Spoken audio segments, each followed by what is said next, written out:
Good evening, ladies and gentlemen, and welcome to the Outer North East Community Committee. My name's Councillor Norma Harrington, and I will be chairing today's meeting. The Outer North East Community Committee covers the Adderley, Wharfdale, Alwoodley, Harewood and Wetherby wards, and is a committee where ward councillors have an opportunity to discuss and make decisions about services and priorities for the local area, and also consider funding applications for local community projects and youth activities. Could I remind everyone that today's meeting is being live streamed on the City Council YouTube channel so that the public can observe the meeting without needing to be present. Could I now invite members and officers to introduce themselves and mute your microphone once you have introduced yourself. If I could start from my left.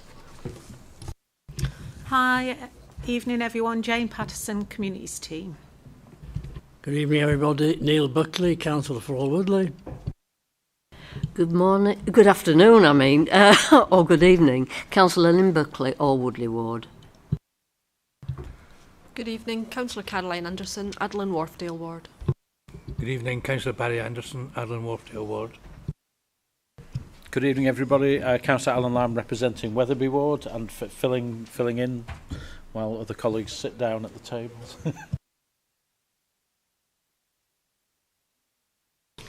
Councillor Samforth, also, well, the only person so far from the Harewood Ward. Good evening, Councillor Ryan Stevenson, also from the Harewood Ward.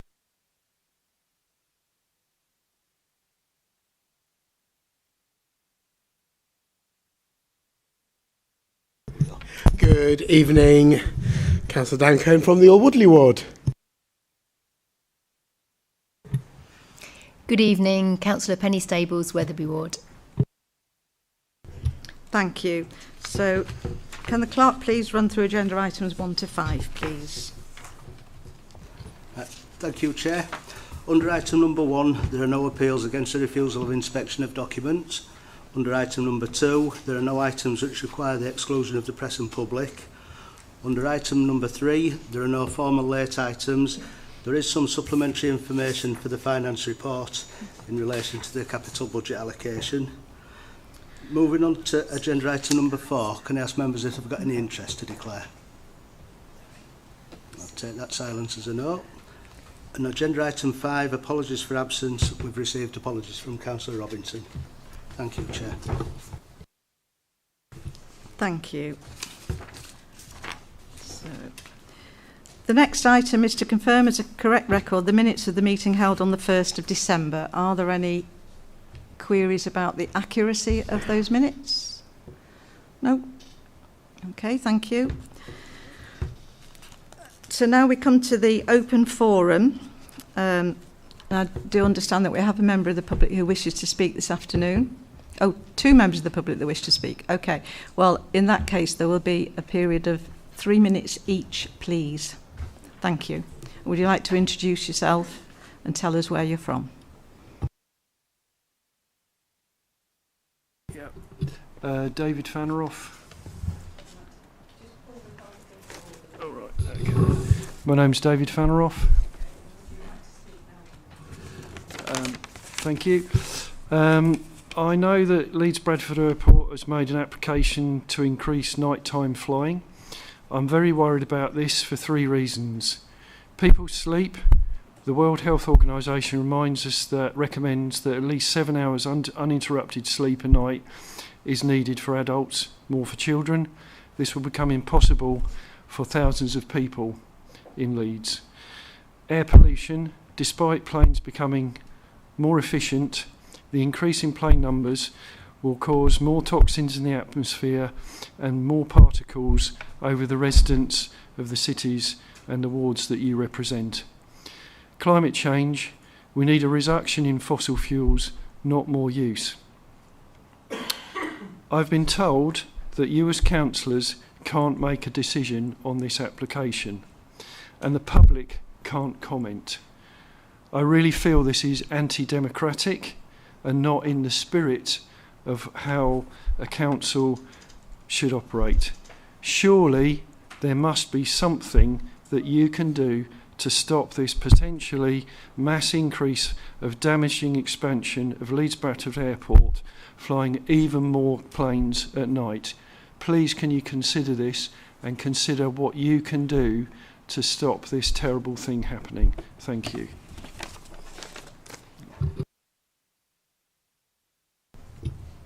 Does anybody want to make a comment on that? Ryan? I'm just a resident. Yes. Councillor Stables?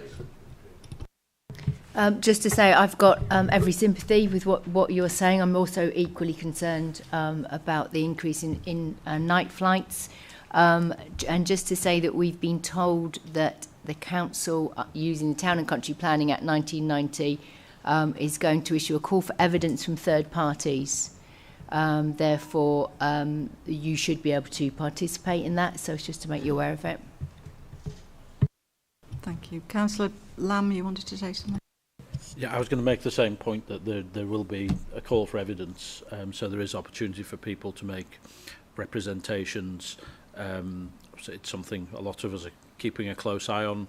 The one thing I would say is a balance to strike between the economic interests of the city and mitigating impacts of local residents. So it's a tricky one. I'm waiting to be briefed on it to see what the planner's view is, and we'll make comments, keeping an open mind. But yeah, there is an opportunity for residents and others to make comments. I get I'm quite regular correspondence with people from Galba, and have engaged with them for the last few years to make sure I'm listening to their views as well as others. So certainly note your concerns. I'm absolutely with you that regardless of anyone's view on it, there should be an opportunity for people to make representations. So it looks like there will be, and we'll try and make sure they're all taken into account.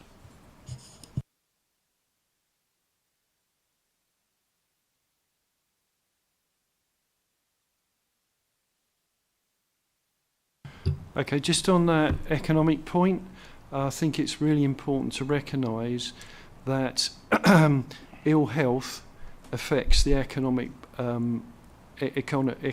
of the city. So it isn't a simple argument that the airport says more jobs, more planes equals more jobs. It's not as simple as that, because the productivity of the city will decline if people can't sleep, and it's disproportionately affecting children. And so this is something that will go on for many years. So really important not just to sort of take on board that, oh yeah, it's more jobs, more money. It isn't as simple as that. It will affect the economy in all sorts of different ways. Councillor Lamb? Thank you. No, I recognise that, but just I'm not making the airport's argument for them. I'm just saying it's a balanced decision. There is one factor of many, and the airport is economically very important and significant to the city, and that has to be factored in. And I'd be dishonest if I sat here and said, absolutely, I hear the concerns you're raising, but there is other aspects to this as well that have to be considered. Thank you very much. There is another member of the public who wants to speak, a member of the parish council. Thank you very much. Graham Slater from Scholes. I'm no longer a member of the parish council. Haven't been for a couple of years. But I am concerned about certain aspects of the way that the council in Leeds seems to operate. I think probably everybody here is a homeowner or in a property. And we all know that if we spend several £1,000s putting a new driveway down or having a new roof fitted, the only way to keep things working properly is by maintenance. And yet the city council will spend tens of millions on roads and will no longer bother, once they've completed the nice shiny road, to maintain it. We've got the E-Law, fantastic bit of road, but already we're seeing the drainage gutters filling. this year we will have weeds and grass growing into the curb edges. It's going to destroy the road surface. Is there no way that the council can do some kind of survey or projection of maintenance costs against renewal costs? Because we're spending a lot of money and it makes the whole area look terrible.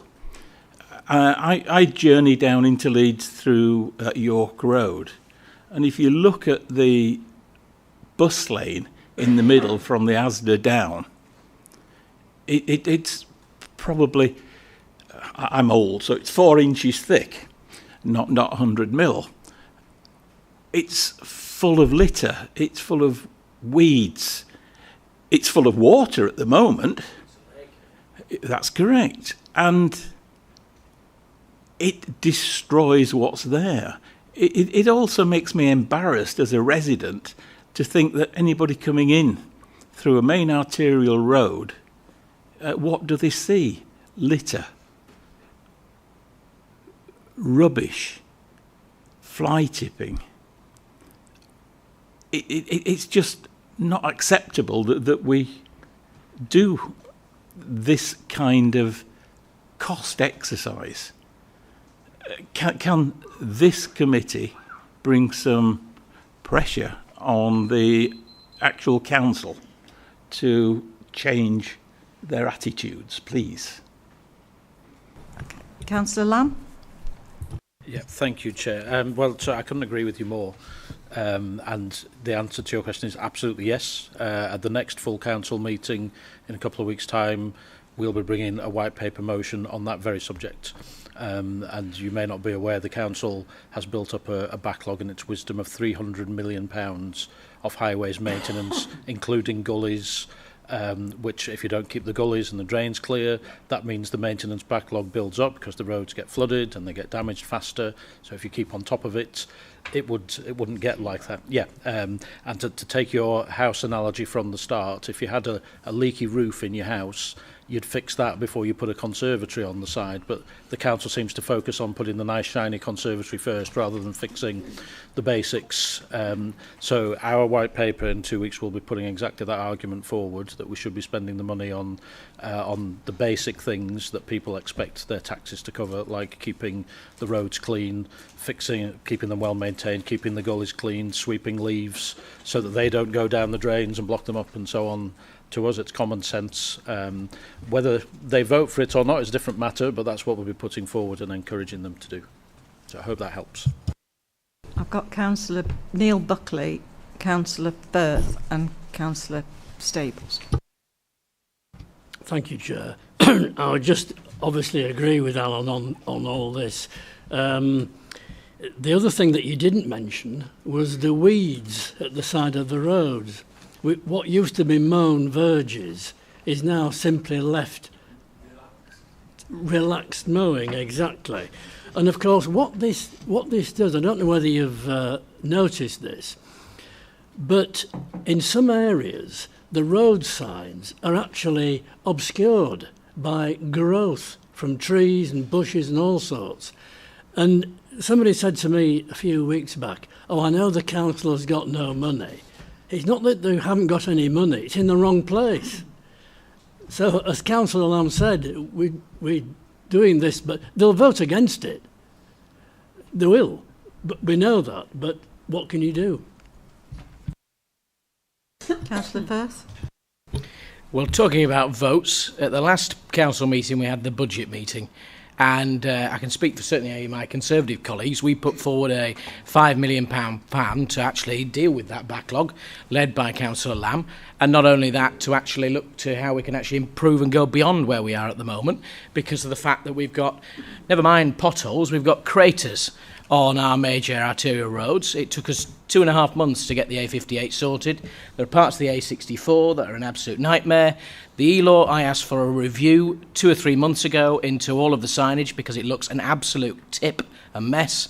And actually to say that this council won multiple awards for that road, £173 million later, just 2 or 3 years down the road, literally, it now looks like a tip. It's disgraceful. And when it comes to where we are at the moment, we need to make sure that we'll make the argument next week, we'll keep making it, but unfortunately the council seems to be tin-eared and not willing to listen to what we're putting forward.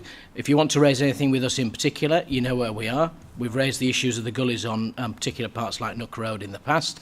And the one thing I can say is when we were door knocking in Scholes last week, it's the number one issue that people are raising with us. And the good thing is they agree with us that we should be spending far more money on it right now. So please be assured it is noted. Councillor Stables. I have a slightly different take on this. I completely agree that our roads need sorting, and they are in a terrible state. Many of them are dangerous, not only to drivers, but actually lethal to cyclists, somewhere the potholes are. But unfortunately, it isn't as simple as my colleagues on the other side of the table are making out, because funding was cut by the Conservative government by 40% in real terms in 15 years in government. And that has meant that all the local authorities across the country are struggling to maintain their services, let alone improve them. And unfortunately, roads is just one of those things. So a lot of services have been cut. I would love all the roads to be repaired, but we need more funding from. And I'm not part of the council administration, by the way. I'm a Green councillor, not a Labour councillor. Okay, so just to say, I'm not here to represent the administration. But we desperately need, all the local authorities desperately need more funding from government in order to maintain roads. It's the same across the whole of the country. This isn't specific to Leeds. When you drive around, I've certainly driven to other cities and it's really bad. There are places that are better, I'd agree. If you go up to Scotland, for example, it's infinitely better. But there are certainly many places around the country where it is as bad. But we have to have more funding from government in order to do it. But yes, I agree with you that it needs doing desperately. Councillor Stevenson. Thank you, Chair. I'll set aside my pondering as to why Councillor Stables was driving around Scotland instead of using its perfectly good rail system. But there's a direct issue, Graham, the one you've made, and aside from the £8 billion the last government put into road repairs, which was largely wasted by this council on vanity projects like cycle lanes that Councillor Stables just mentioned and other net zero stuff. But one of the difficulties we have as an opposition group and the council is when you put forward perfectly reasonable solutions to fix these issues, such as last year quite a few groups put forward amendments to buy I can't remember the name of it now, but it's this really quick pothole filler, big JCB pothole filler. It essentially sorts the issue out. Unfortunately, there are some parties on the extremes of politics who object to that just because the basis of the JCB, for example, operating in some countries that they dislike. So it's really difficult for us as an opposition group to come forward with sensible policies when politicians on the extremes vote them down for nonsensical reasons. But be assured, as your councillors, we do all we can to raise individual potholes in a proactive way and also try and change the system. So, for example, we argue that all of the money that goes in, like the £8 billion that the previous government gave, should be apportioned much fairer across the city. So rather than centrally them deciding which roads are a priority for vanity things like or cycle races and things that they want to do in the city, that we as your directly elected local representatives should decide where our share of that money goes into our area, and then we are accountable to you as to where that money was spent.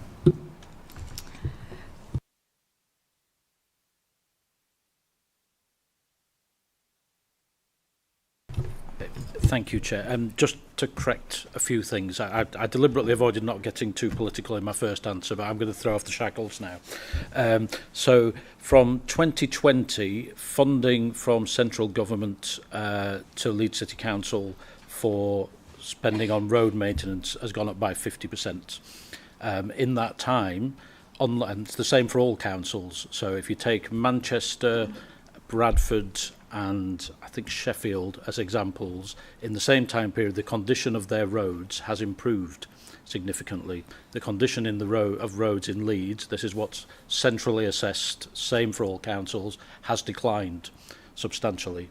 That's down to what you do with what you've got and your priorities. In Leeds, they've spent £14 million on the Laundred roundabout. We wouldn't have done that. They spent £14 million on a year of culture. We wouldn't have done that.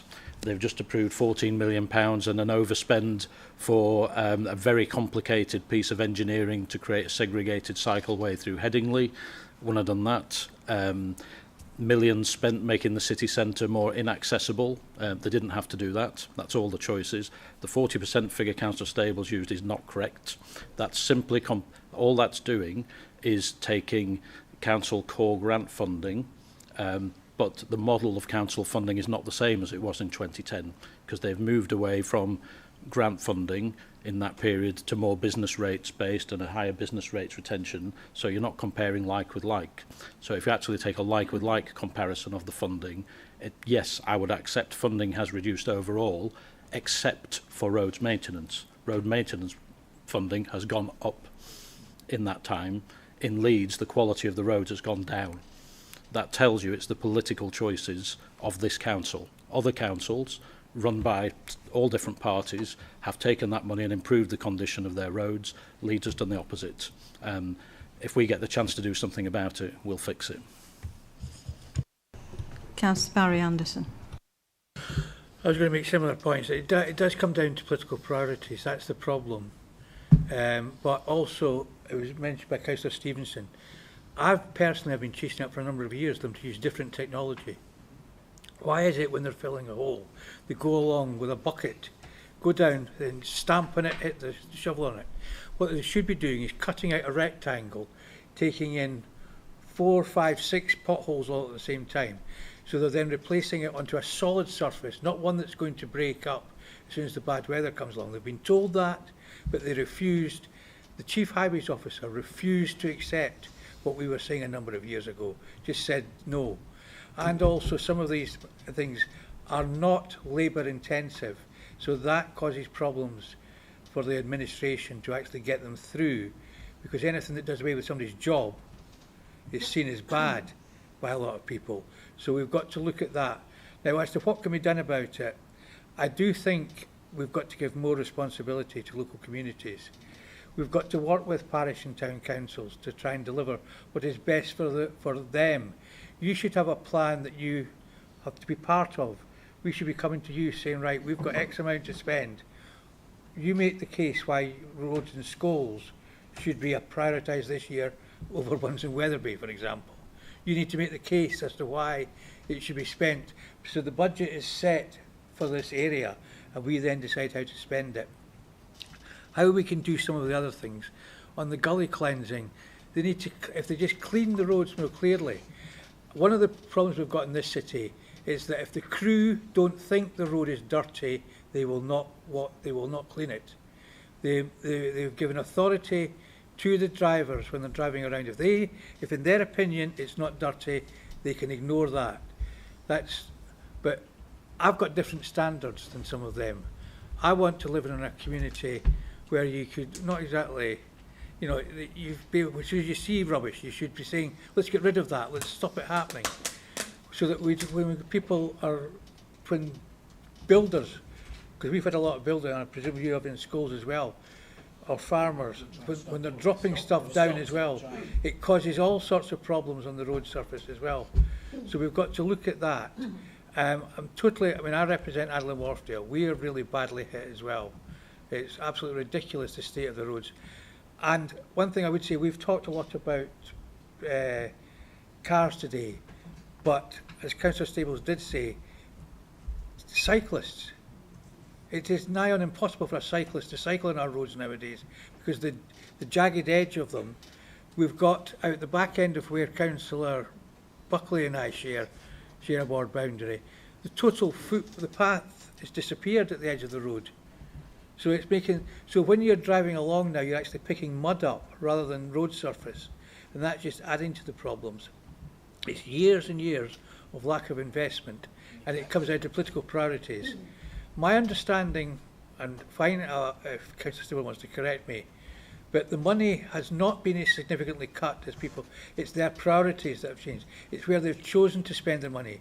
You know, in your household, you'll have to make difficult decisions to spend on X as opposed to Y, and then you've got to live with the consequences. Unfortunately, this administration are choosing not to spend money on things that are actually a priority for the majority of the city. It's well, they're choosing to spend their money on things that are not even the majority of the city backing for it, where they're spending their money, and they're also not fair in allocating money. It's assumed that because you live in an area like Scholes, which is wealthy in inverted commas, just like Adelaide Moorfield, but that doesn't mean to say we've not got the same needs, because we've got a lot of people who are driving through it. Scholes is sometimes used as an area for people to drive through, rather than necessarily as a destination. So you've got to put up with, as soon as there's any distractions on the A64, people are going to start taking shortcuts through Scholes and various other places like that. The Lonswood roundabout in my area, they've put absolutely no money into highways maintenance locally, but all the rat running that's occurring as a result of it. So we need a more holistic solution, and people need to communicate better with residents instead of being told. In this council, too many times we are told what we're doing rather than working with residents. We tell residents the whole time the way things are going to be done. Now, I'm not saying we should change our mind just every time, but we've got to work better with residents. We are very, very poor at the communication as well in terms of what we're doing. Thank you. And the final word to Councillor Stables. Thank you. Thank you. I just to say I agree with a lot of what you've just said, actually, and I do think that we need to have more local input into our road maintenance. I completely agree with that. And just to correct a point that was made earlier, that we actually, in our budget amendments 2 years ago, put forward the idea of a pothole fixing machine, and we put forward some examples 2 years ago. So I'm absolutely for that. I think the council should be spending, I know there's 3 currently on trial, but we should definitely be purchasing them, because I think that's a good way forward to get a machine that's more effective, more efficient, and making repairs that last longer, because the ones at the moment just have no durability. They seem to put them in 3 months later, the potholes are already falling apart. So I don't disagree with a lot that has been said. The only point that I was making was that there is less money for the council now to do everything, and a lot of the services have been hit. Thank you very much for your contributions, gentlemen. We've had way over the 10 minutes that's allocated for that particular section of the agenda.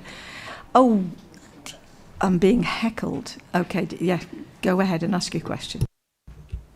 It was not relating to that, and I wasn't referring to potholes either in the earlier one. It's just I had hoped that Councillor Robinson was here, because I understand this would have been his last Outer North East forum, and whilst I've not seen eye to eye with Matthew over several things, particularly cycleways along railway tracks, I can say that having got to know him and the other ward councillors, how appreciative I think a lot of people are of the work that you all do. And I don't think I would do it, frankly. The amount of hours that you put in and the rewards that you get are small, to say the least.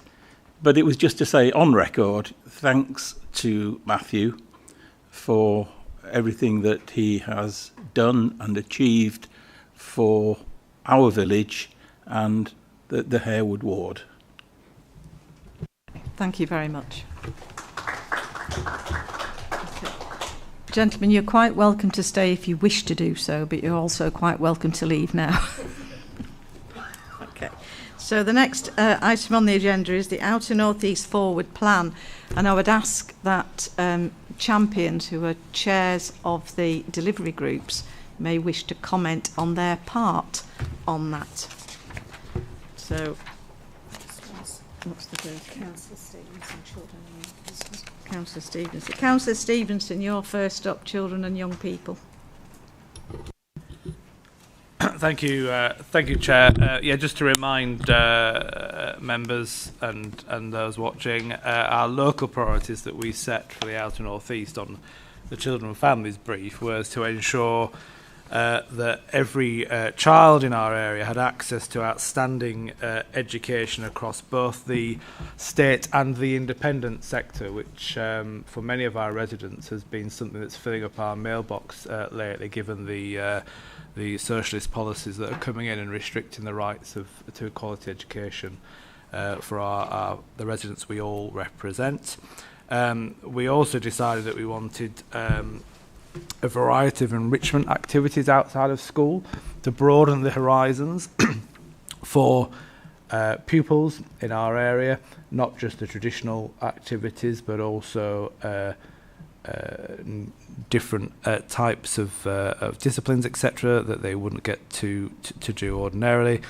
And then also something that feeds through from planning through to funding opportunities was informal play. And when we were discussing things like planning applications, we wanted to make sure there was sufficient space, green space in there that wasn't given over to, for example, just a playground, but also where young boys and girls can knock a football around, etc. The only query I really have on the city priorities is a question of whether the wording that's on the sheet in front of us is something that's fixed or a summary, and whether there's any capacity to tweak or change it. They are city priorities that we have got from Children's Services, but I see no reason why you can't look to amend as well on your local ones. Okay, so the next, has anybody got any questions about that? I don't suppose you will have, because no. Okay, so the next one. Okay. Just to say that I'm disappointed to see that there's not, given what the city priorities are, that there's nothing about youth services, so there's nothing about youth clubs, and it's not been included in there. I wondered if that was deliberate. It was deliberate, yes. It's point 2, Councillor Stables, a variety of enrichment activities outside of school. Next item on the work is community safety, and that would have been Councillor Matthew Robinson, who's not here. So I will just read that out just for clarity. What the city priorities, tackling antisocial behaviour, and the local priorities were obviously agree with that, but also looking at safer streets and how communities and policing could actually be encouraged to make our streets safer locally. Supporting awareness campaigns, say Crime Stoppers, Ask for Angela, Walk Safe, ensure crime reports are going to local policing teams and reporting campaigns, and the local priorities was also safer homes. People will be aware that in the Outer North East area there are regular police and community together meetings, also known as PACT, and parish council members and residents are able to go to those meetings, and they are held on a monthly basis. So there is plenty of opportunity for people to go along and speak to the police about how they can make the streets safer and supporting those awareness campaigns. I personally have been I don't know how to say this really, I've been in every pub in Wetherby checking that the Ask for Angela posters are actually in the ladies' toilets. And there was only one pub that I found that hadn't got them. So they have all signed up in Wetherby town. Obviously, we've asked that Boston Spa, Clifford and the other villages do it as well. But I'm quite happy for other ward councillors to go and have a look and see if they... No, I didn't have a single one. And then the other one is... The third is community cohesion, factual information to explain in our communities to allay unwarranted fears, and also the local priority included, and that was safer businesses. So I'm afraid I can't comment on the rest of that bit because I wasn't actually at that particular meeting. So unless Councillor Buckley wants to say anything in addition. I'm not sure why you looked at me, Chair, but however, I would just say that the Ask for Angela scheme is a very, very good idea, and it's worked very well. It's very impressive. I would just say one other thing, and I'll be careful what I say here. I think the packed meetings vary in quality and vary in enthusiasm of the police. That's all I'll say. Councillor Firth. I just wanted to add that because I co-chair with Councillor Robinson our PACT in the Harewood ward, and we had a particular one last week that was attended by people here as well, well attended, and I think it's a really good opportunity that's actually led by the police to actually inform the public on an informal basis what's actually happening and what's going on in their area, because of the fact that maybe with the police being so busy they're not able to communicate that as easily, but also when you have a big issue like we have had recently in one particular village concerning a pub and some issues at that pub on one occasion very recently, a number of residents were able to come and have those discussions with the police and feel they could go away having actually spoken to the people who are responsible for the operational decisions that deal with the issue that happened. Thank you. And I guess we missed the engagement activity on the previous item, which was that on the 26th of February there was a presentation by Foster for Leeds, which is an organisation that is encouraging people to come forward as foster carers across the city, and that was a partner with Leeds City Council and Children and Families, and also the type of activity within community safety.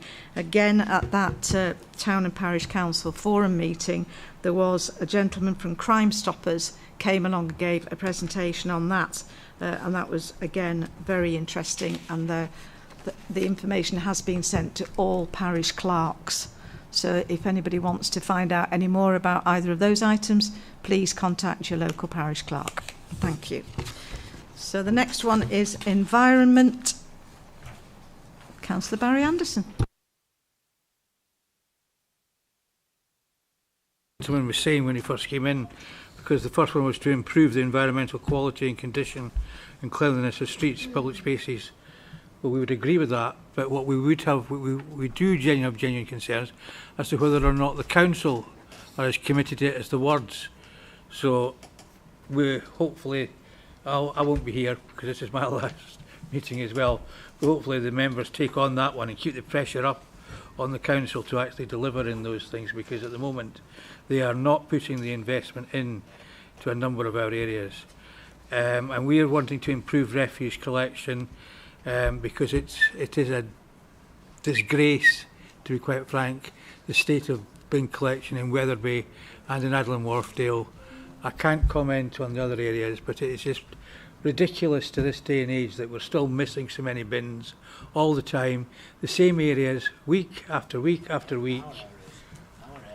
It's just, so we'll again, that's why we would want to, because if people don't get their streets cleaned and their bins emptied, their basic needs are not being met.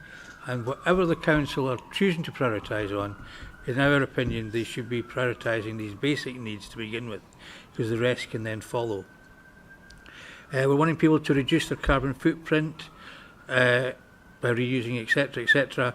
Well, we are actually at the forefront of leading on that, because the Wetherby councillors have now got food collection, which is a start in that direction to try and enable it to happen. And let's hope that's a successful campaign, and that can then be spread out the rest of the city.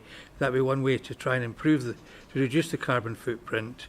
Although, having said that, we could get a minor benefit, because that means we may get brown bin collections every month, because the number of time residents, certainly in some parts of the area we're covering, have to physically get in their car and take their garden waste, because the garden waste people stop collecting from November through to March. Well, somebody might tell God that the weather still enables green things to grow, so that means you've got to keep them under control. So I don't know why they're any better. And we've come up with the idea of assessing the community energy projects. That's because there is a definite, we need to look at, if we're getting industry into certain areas, how are they going to power these industries? So I think it's vitally important we do that. And it's also quite controversial in a number of outer northeast areas because they've been getting battery plants put in as well. So we need to make sure that they're the right things at the right time for the right purposes and that it's under control. And then promoting greater use of our green spaces by the local community. I think we would all agree that going out for walks, etc., is the best way of dealing with it. But we said our local priorities, we wanted understanding environmental initiatives because sometimes the council announce things but they don't clearly explain what it is going to do or what money they're going to put behind it so that communities, particularly in the outer northeast area where they can then work with parish and town councils to deliver a number of these initiatives. It's bad enough if you've got a non-parished area where you do have a parished area, you need to work closely with that so that the parish council can maybe put some of their own money in order to enhance some of these benefits. So we did have a meeting where we invited a number of partners to, but if I remember correctly, it was only one person from Parks came along and one person from Refuse Collection came along. So we didn't have a great deal of debate on it. But what I would recommend is whoever takes over from me, give them a hard time.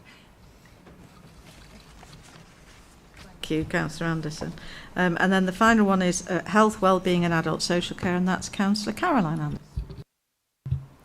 Thank you, Chair. We had a meeting of the subcommittee and we looked at local priorities for our areas and we decided on pharmacy first, social prescribing and dementia care.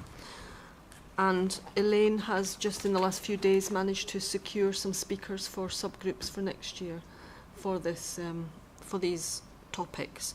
So that's taken quite a while for people to get back to her, but that's now in hand. There is a dementia awareness taking place in Wetherby Town Hall in June, which anybody who's interested can go along and listen to that. Thank you. Thank you very much. The Wetherby Dementia Awareness event is something that's been organised by the LCP for the last 2 years, and then this is the third one. So there will be posters going out and leaflets and flyers will be going around the place to advertise that. So it's the 14th June? 11th of June from 10 till, Market Day. Councillor Stevenson. Thank you, Chair. It just seemed an opportune time, really, mentioning dementia, just to put on record, certainly in the Wetherby and Harewood wards, our thanks to our Member of Parliament, Sir Alex Shelbrooke, who just distributed, at no cost to the taxpayer, to every house in our ward, a dementia directory covering our areas, which is a really useful exercise, and as councillors we were asked to feed into it as well. And we've had some feedback whilst we've been out recently in our areas, people saying just how helpful that's been for people who are not just suffering with dementia, but their carers as well, to give them third sector support of the various organisations like WISE do and Maycare, etc. on the fringes of our area. So just thought it worth noting, Chair. And have Councillor Lynn Buckley and then Councillor Stable. Yes, I just want to mention about on the dementia aspect of everything. In actual fact, in All Woodley Ward, we've had a bit of a success because we have a centre called Baytree Centre, which does look after dementia patients. And the funding there was going to be, it was going to be withdrawn.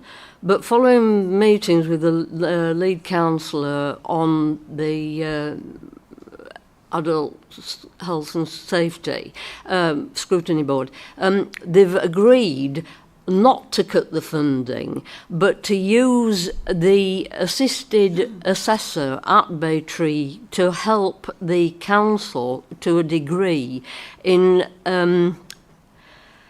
diagnosing the dementia and what stage they're at. So the Baytree Centre is staying open, and the other they've got funding for a year to start off with. The other thing that we have is a centre called Maycare, which is a day centre, and the funding for that was going to be completely withdrawn. However, we had meetings with one of the health officers and the trustees of Maycare, and it was agreed that rather than cutting the whole of the funding, they would keep some of the funding in place, supplied, and the trustees to find grants from other sources to help keep the centre open. So we have had a bit of success in that, which is very encouraging. Thank you. That's really good news, Lynn. Councillor Stable. Thank you. So just a few points I wanted to make. So the dementia directory I haven't seen yet, so I don't know where that's been delivered to, but I haven't seen it around where we are yet. It's obviously not got to Boston's Bar yet. No, it's gone. It went through Royal Mail or otherwise to every area, certainly in our area. We've not received one. Sometimes it's difficult. These big houses in affluent areas, it's hard to get to letterboxes. Must be that. We'll Can't check find for the you, post Councillor boxes. Stables. Anyway, so I've been very involved in the setting of the dementia event from the beginning, and one of the things that we came up with was a dementia signposting leaflet. So they are available in the surgeries and various other places around Wetherby Ward, and the idea was that a lot of people who are caring for people with dementia don't know where to reach out to for support, and the idea of the signposting a leaflet that was been available for the last couple of years is to direct people to the services that they need at any particular point in that journey. So just so that people are aware of that. I've set up a peer support group in Wetherby Ward, and so I just want to mention that because it may be something that you want to do in other wards. And the idea of it is to support those that have a long-term health condition or chronic pain. It's been very well received. It's been running now for about 5 months. It meets monthly in Wetherby at St James's Church Centre on the fourth Tuesday of the month, 11:30 to 11 to 12:30. And the idea is for a support group for those that are feeling very isolated because of their long-term health condition. It's an accessible centre where people can come out to meet others, discuss what their needs are and how they can get help and support. But also there are speakers that go along as well to talk about various different needs that they may have. So, for example, we had a GP go along and answer any questions of the group, and we've had the mental wellbeing support group go out as well. So that leads me on to my other point, which is just whether it would be good to include mental health as well. I don't know whether you want to add that. Certainly a lot of need in Wetherby for mental health support. I'm aware that there is the Andy's Men's Group that doesn't meet in Wetherby yet, but they're trying to set one up. So the nearest place is Seacroft. So there's one in Tadcaster as well, but in terms of getting to there from Wetherby, the easiest place on the number 7 to get to is Seacroft, and it's every Monday at 7 p.m. Andy's Men's Club meets in Seacroft, and I know that's been very successful, and they're trying to set one up in Wetherby. But there's also a need for a women's mental health support group, and I've been asked by a number of people about that. So it's just to mention, because obviously it affects everywhere, so for other wards, and whether we want to add that to this as well. Thank you. Councillor Firth, final speaker on this one.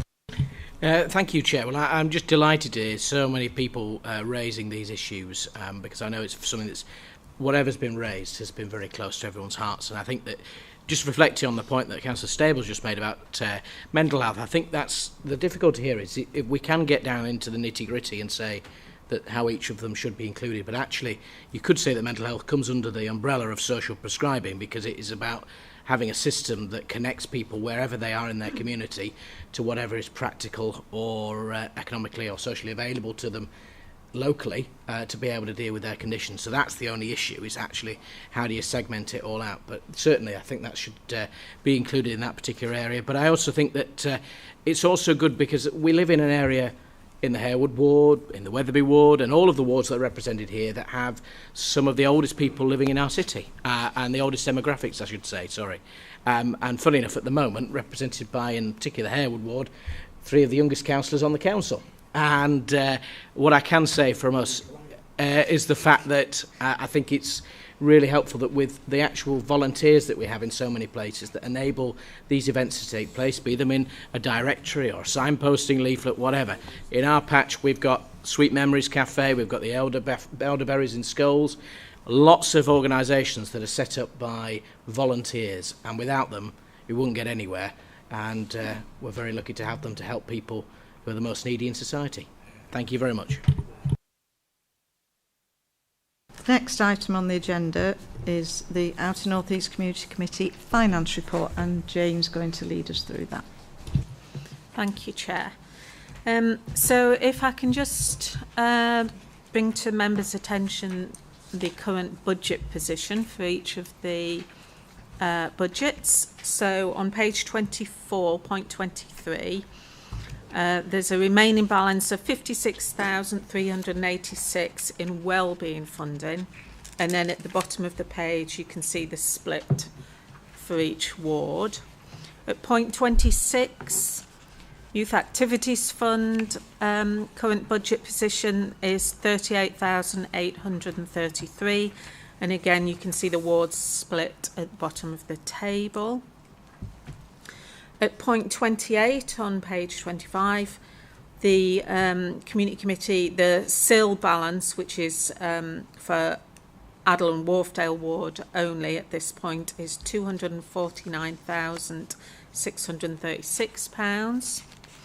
And then finally, the capital, over the page, the capital fund budget position is actually on your supplementary information that's been circulated.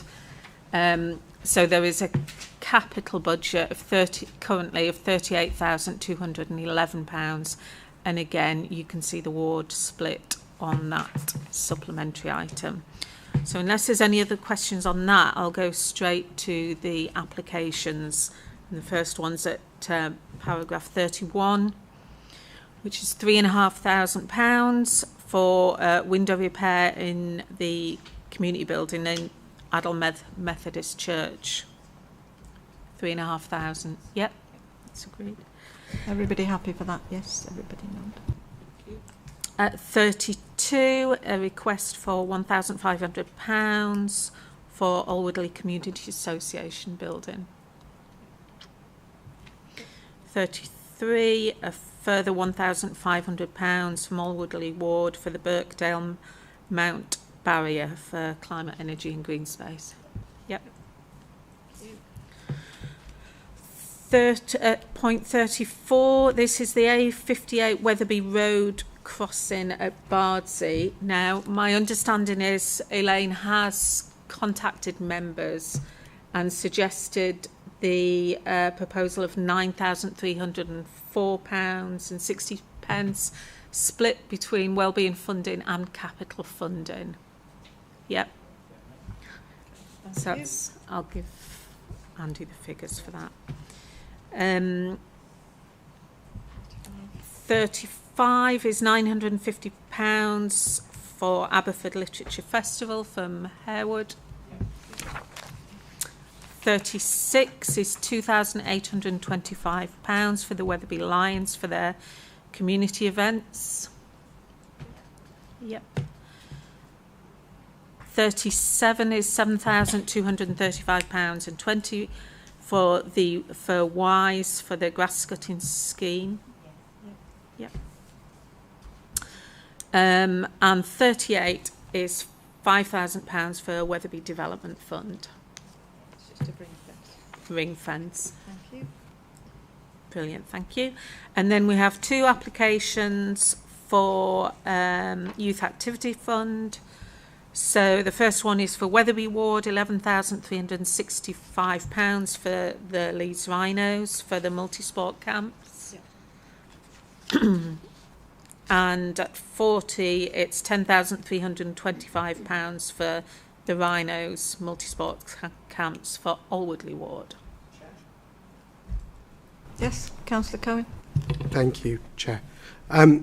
Just on item 40, I'm really pleased that this is on the agenda. I'm really pleased that we're able to, as ward councillors, support this once again. We know that this provision over the summer holidays of first-class sports and drama provision running right across the summer holidays is something that both from youth summits, engaging with youth councils, speaking to parents, speaking to families, is absolutely vital. I'm really pleased that All Woodley was one of the first wards in the city to work with the Leeds Rhinos Foundation on this. I just wanted to thank them for the really high quality provision they put in place. We also will be once again able to have a specific application process for young people with SEND to make sure that this is a really inclusive provision. And I'm really delighted to see that we're able to support this once again, and that we've given this a really high priority, and it feeds in, as Councillor Stevenson was saying before, to making sure that there is provision, extracurricular provision, outside provision, and really high quality provision for our young people. So really pleased to see this. Thank you, Chair. Thank you. And I have Councillor Stevenson. Thank you, Chair. Two quick points. Leading on from Mr Slater's comments earlier, just as we got to paragraph 34 about the A58 Wetherby Road crossing, which will forever locally now be known as the Matthew Robinson crossing, I just want to put, on behalf of Sam and I, our thanks on record to our ward colleague who is retiring, because this just goes to show what dogged determination as a local councillor can do when you're working up against the blob of a local authority. And Matt has persistently battled and opened doors over a number of years now, with residents badgering and parents badgering quite often, and he's managed to get this over the line just before he retires from council. So it's not all his work, but largely his work, and we've been his wingmen along the way. So well done, Matthew, and thank you on behalf of the Bardsey residents. And the other quick point, I just wanted to put members on notice, because you might get something come through shortly regarding Scholes surgery. If you're not aware, the NHS ICB have accepted a request to close Scholes surgery, which is a really difficult issue for us, because it serves a population of Scholes that has an older demographic as well. Unfortunately, the surgery is in an old house, and the owners of the house have put it up for auction, so it's gone. And we now don't have a surgery in that area. We've been working hard, to say the least, I think, but I always hate the phrase behind the scenes, but behind the scenes, to try and find a solution. There is in planning, 2-3 years away, a purpose-built medical centre nearby to Scholes being built, but in the interim period, residents and patients are left without a surgery. So we, as ward members, found a council asset in the village that would serve as a temporary surgery. That comes with a cost to get it fit and ready as a surgery option. That cost is about £40,000. The NHS don't have the money.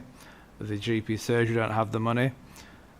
So we've put together a funding model which would allow the NHS to rent it back over the 3-year period, and the shortfall we have committed to find locally between ourselves and the parish council, which is why I'm mentioning it, because we have Purder screeching around the corner, and I'm in nearly daily contact with the council CEO now to try and drive this through, but hopefully we will be able to use the monies that are left for us locally here to fill that gap, to be able to make sure that the residents in Scholes have a surgery in the village as a temporary measure until their purpose built one is built in the near future. So it's not a done deal.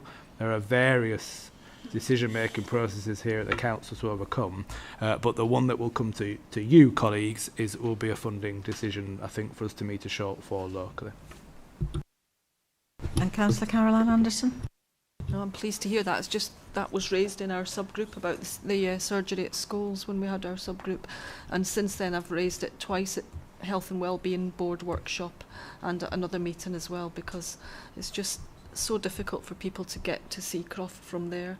Even though it's not far as the crow flies, by public transport it's almost impossible. Yeah, thank you, Councillor. So just to finish off, there are no new SIL projects to approve. There's been no projects approved via DDN and no projects have been declined to date. So unless there are any questions, that's it for the finance report. Thank you.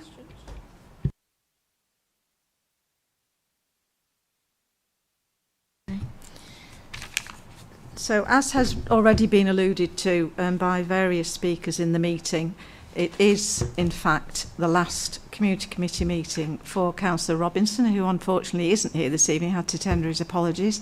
But we thank Matthew for all that he's done for Harewood Ward over several years, and I've worked particularly closely with him as far as policing issues went in the ward, and he was extremely helpful and gave me a lot of advice on that. So I wish him well with the next stage of his adventure. But there are also two other people in the room who are new members of the Outer North East Community Committee, because Adel and Wharfdale came in under the reorganisation. But Councillor Barry Anderson and Councillor Caroline Anderson are not standing again in May, and we wish them well with their plans for retirement. And I'm sure you'll find lots and lots and lots of things to do. But we do thank you very much on behalf of all the residents of Adel and Wharfdale for the work that you have done over a considerable joint number of years. So can we have a round of applause for those three people, please? So the last item on the agenda is the dates and times for the meetings for 2026-27. I understand, Councillor Cohen, that you were consulted on these dates by Toby. Not for me to prejudge what may happen on May the 7th, but yes, I was consulted about next year's meetings. So they are Monday the 22nd of June 2026, Monday the 14th of September 26, Monday the 30th of November 26, and Monday the 15th of March 27. Okay. Councillor Stables. Can I give my apologies, please, for the next meeting in June, because I'll be away. Thank you. Right. And with that, I'll close the meeting. Thank you very much.